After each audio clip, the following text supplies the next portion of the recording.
is the soaring cost of renting accommodation. There is a huge staff shortage in most of these areas, down to the housing prices because people are having to move out of tourist destinations into further afield because that's the only place they can now afford. So the actual number of properties available has decreased massively and the price has increased exponentially, and unfortunately it's made finding somewhere to live very, very expensive if you can find somewhere. And that, you would say, is a result of tourist density, really, in that part of Tenerife? It's a result of short-sightedness by the town halls and the government, who, I mean, they've worked for 50 years consistently, if you like, striving for more and more from the tourist market. What they have forgotten about is the people in the trenches who have to make these holidays happen for people, and subsequently, as a result of the increase in tourism and saying yes to more hotels and building more tourist villages, what they have forgotten about is the resources or the provisions or housing for the locals. So where are all the people who are going to work in these new hotels going to live? All that has obviously led to resentment. Tell me about the demonstrations that have taken place in Tenerife. It started with a few slogans 13, 14 months ago with Tourists Go Home and various different things, which more than directing those at the tourists, I mean, yes, there has been some resentment, as we said, but really they would apply for help or to get seen, to get some visibility to the local authorities.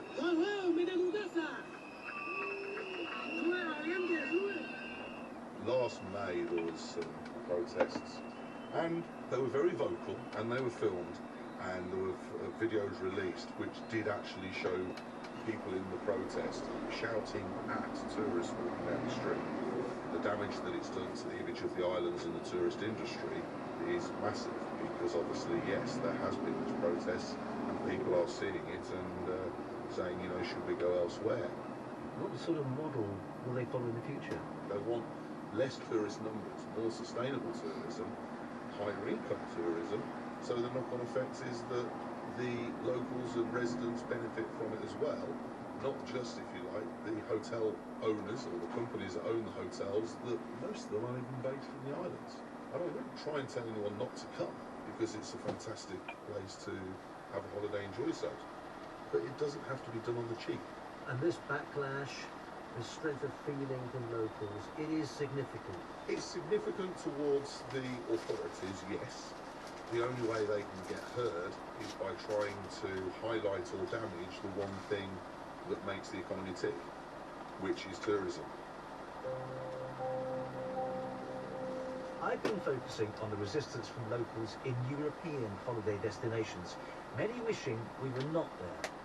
But this trend is happening around the world, in Bali, in Miami, the South Pacific, Kenya and Kyoto. The lesson is surely yes, tourism can create jobs, maintain a local economy and boost GDP. But unchecked, it can do so to the detriment of many in the local community, disrupting their access to basic resources and services. And as far as we tourists are concerned, some would say the onus falls on us to appreciate that we're guests in someone else's home when we travel. But I am keen to find out what more we can do to improve the lot of host communities, and maybe to balance that worrying caricature of today's tourists as selfie-taking narcissists. So next week, we're looking at different models for tourism, which might help protect local residents.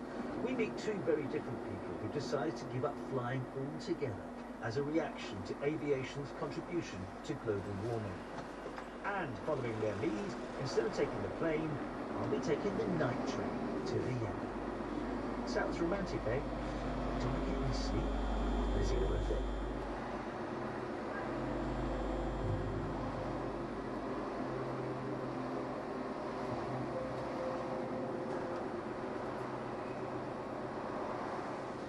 The Tourist Trap was presented by Rajan Dattar. The producer was Bob Howard.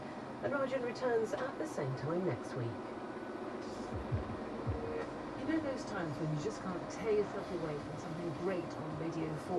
Right times people come up to me if I'm at home and I'm like, oh, here we go, we'll say something nice about whatever film might just come out. Hey, can I just say it?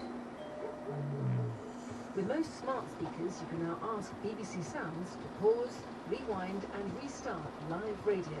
Can I just say, your dad delivered me and my sister, and my mum always talks about how much she fancied your dad. So you never have to miss another minute. To get started, just say, ask BBC Sounds. Now, as part of the BBC's mental health and wellbeing focus throughout May, Tuppence Middleton reads Caroline Crampton's History of Hypochondria, a body made of glass, which draws together cultural history and personal memoir. Today, a people made of glass.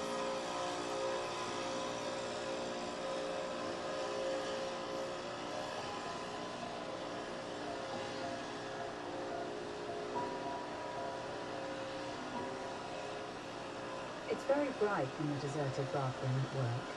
The rhythms of the ritual are deeply ingrained. Lean forward, closer to the mirror, one hand to pull my shirt away from my left collarbone, the other to poke and prod the shadow I saw there. Blotchy redness is rising out of my collar and climbing up my throat. I know the pattern.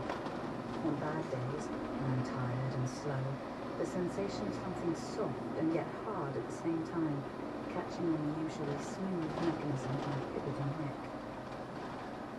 I know the pattern, but can still be stuck in it. You know it's not real, but this time it might be real. What my fingers are looking for is evidence of a lump. Tumours have a certain texture, I've learned. When I found one in this part of my neck before, nearly a decade ago, I could roll it between my fingers. While I'm still poking and staring, my thoughts start to accelerate. If there really is something growing in my neck, I'll have to deliver the bad news to my husband, my parents, my sister, my friends, give up my work, manage with less money, yet somehow pay someone else to walk my dog when I'm too weak to do it. Does anyone know the password for my computer? And if not, how will they get into my email after I'm dead? I haven't stopped probing my neck all the while, my fingers on autopilot. But I'm also now wondering what is involved in making a digital will. I think about all the doctors I've seen in the past, about all the kind efforts to put my mind at ease, about the symptoms that I've described again and again, only to be told when tests come back negative that I should lose a bit of weight or try to lower my stress levels. You are allowed to think it. I can hear you thinking it. I am a hypochondriac. The fear that there is something wrong with me, that I am sick, is always with me. It wasn't always this way. For the first 16 years of my life, I was gloriously unaware of my own state of health. The before and after moment came when I was 17. I was applying to university. A winter of feeling run down culminated in my being diagnosed with Hodgkin's lymphoma, a type of blood cancer. After months of treatment, I was given the all clear and went off to university as planned. But then, during my first year, when I was 18, I found a lump in my neck that turned out to be a return for cancer. I required more chemotherapy, a stem cell transplant, and a weeks-long stay on an isolation ward. Years of monitoring and testing followed before I was eventually declared cured at the age of 22. The medical staff who had seen me through all of this waved me off with smiles, joking that they hoped never to see me again. Once I made it to 5 years after the end of treatment, the likelihood of my getting cancer again had become about the same as for the rest of the population. My body and my life, they said, were cancer-free. But I am not free.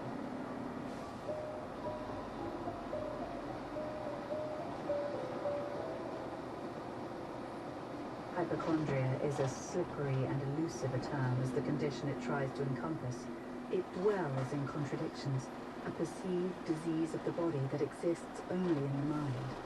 There is a vast and bewildering literature. Hippocrates used the word in the 5th century BCE, and it's been a subject for study and discussion through every era since. But after centuries of work and acres of text, the question of what hypochondria is remains anything but settled. We tend to think of hypochondria as shorthand for an illness that's all in your head, but the word we use today was born of a medieval term for an area of the abdomen. In the Greek of Hippocrates, hypo meant under, and chondros denoted the cartilage of the sternum. With these two parts combined, this word was adopted into Latin and then arrived in English in the 15th century.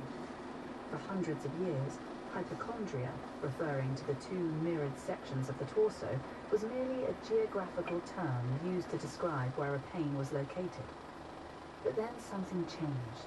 By the 17th century, it had come to denote a mysterious and melancholy condition thought to result from an imbalance in the organs of these regions. Gradually, any illness without a detectable cause began to be referred to as hypochondria. In my experience, medical professionals today tend to default to the term health anxiety, which seems to blend in well with the current practical vocabulary of mental health, while in conversation, most people still say hypochondria. I like the word. It feels rooted in history and a tradition that connects sufferers stretching back over 2,000 years. My status as a former cancer patient is both an enormous privilege and a perpetual curse. It means that I survive and that my symptoms are always investigated thoroughly, but it also means that I've been encouraged by doctors to pay close attention to how I feel, in case I can pick up on an early warning sign of a recurrence. It feels at times like having cancer for real was the training I went through so that I could have a dozen other illnesses in my imagination. I am now very good at being unwell. I've had a lot of practice. The longer I've lived with this, the more I've become convinced that diagnosable illness and hypochondria can coexist. Most people have some legitimate concern about at least one aspect of their health, whether it's a prior condition, a family history, or an environmental factor. Hypochondria creeps in when this justifiable anxiety expands well beyond the boundaries of the verifiable health concern. For example, when someone with a chronic back injury becomes convinced that they have mouth cancer. Everyone has their niggling doubts, an internal voice that says, a hypochondriacs are just listening up for it that much more clearly. Everything about my situation, the hypochondriac cancer survivor, feels quixotic and a bit silly. It took being cured of a life-threatening illness for me to become fixated on the idea that I might be sick. Some of you hearing this now will probably think less of me in some private, secret way for sharing this problem myself. I used to worry about that, but now I just think, I'm glad you don't know what it is yet.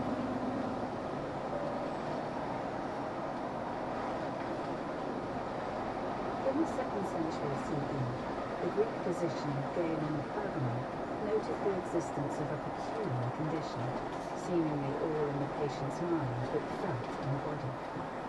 As he said, fears always accompany melancholic people. For instance, one person thinks that he is a portal, so that he avoids those who approach him in order not to be broken.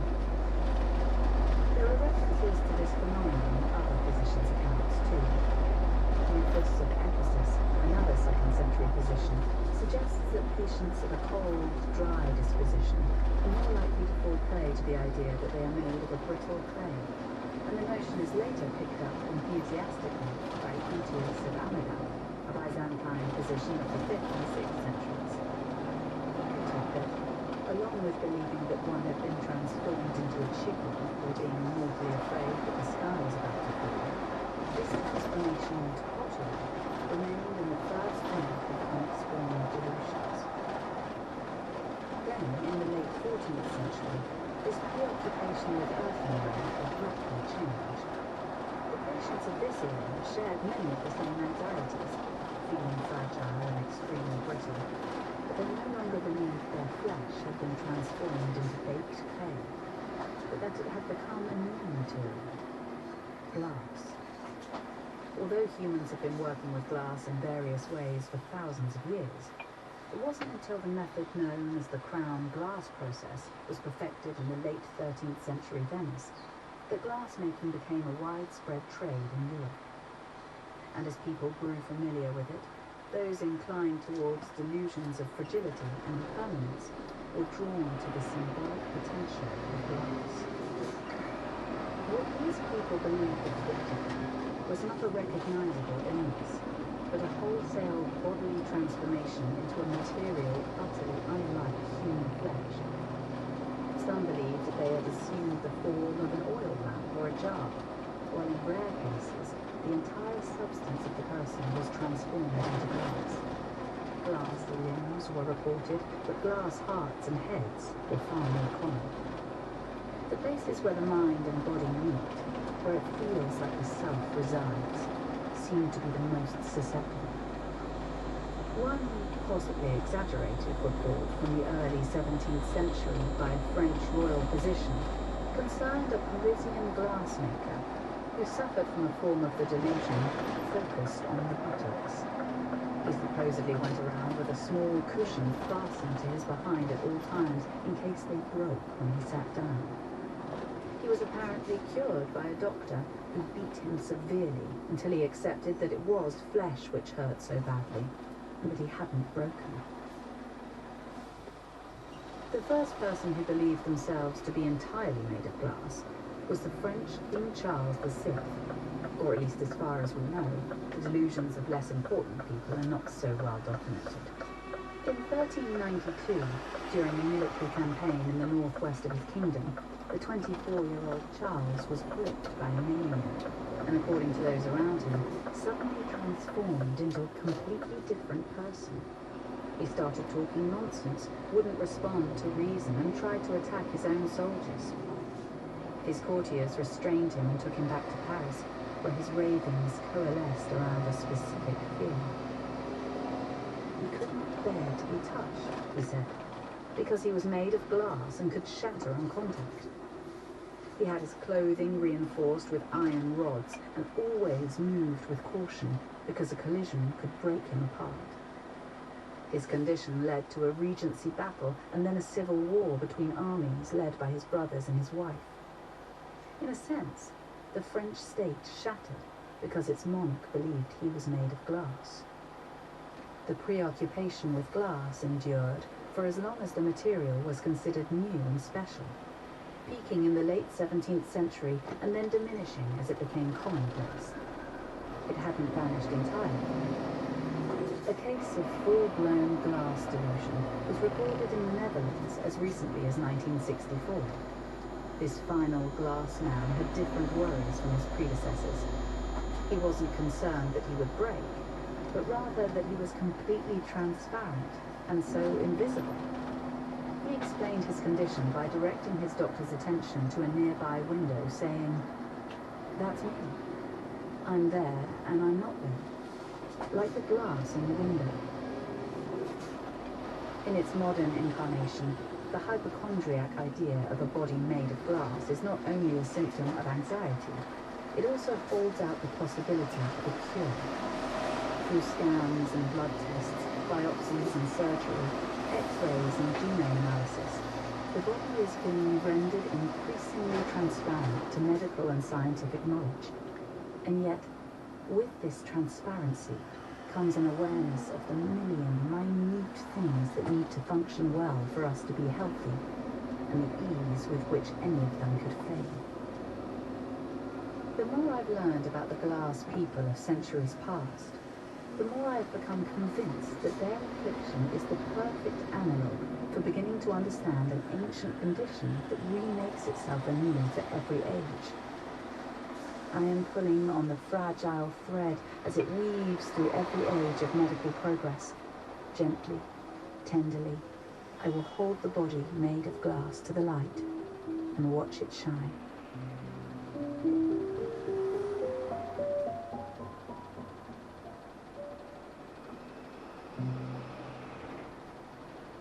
A Body Made of Glass, A History of Hypochondria by Caroline Crampton was read by Tuppence Middleton.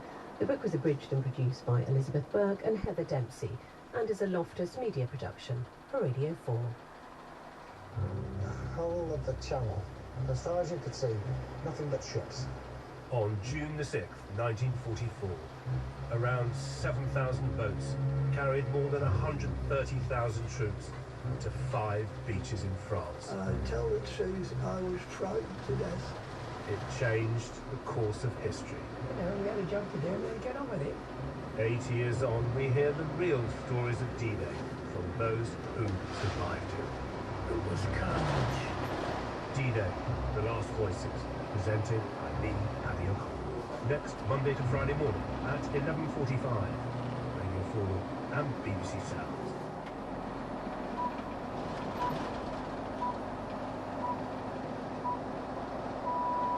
BBC News next week. Campaigners are eagerly awaiting the final report of the 7-year public inquiry into the infected blood scandal, which is widely considered to be the biggest treatment disaster in the history of the NHS.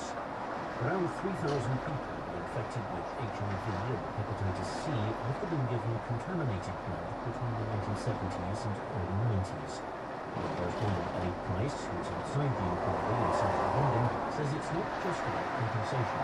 I think the really important bit that we should get this afternoon will be the reaction from Parliament. We're expecting a full and formal apology from the government. We're expecting to be what we've seen it do.